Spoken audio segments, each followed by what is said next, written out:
وهسيبه منقوع شويه. في الفتره اللي البانيه منقوع فيها هبتدي اعمل التتبيله بتاعتي، اللي هي عباره عن ايه. التتبيله دي انا هتبل بيها الفراخ وهتبل بيها البانيه. تمام.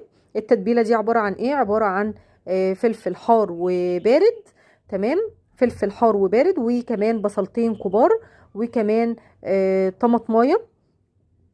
يعني معاكي كده فلفل وطماطم وبصل، وكمان معايا ليمون. ما بحطش قشر الليمون يا بنات، بقشر الليمون لا، مش بحطه عشان ما يقلبش الموضوع مرارة.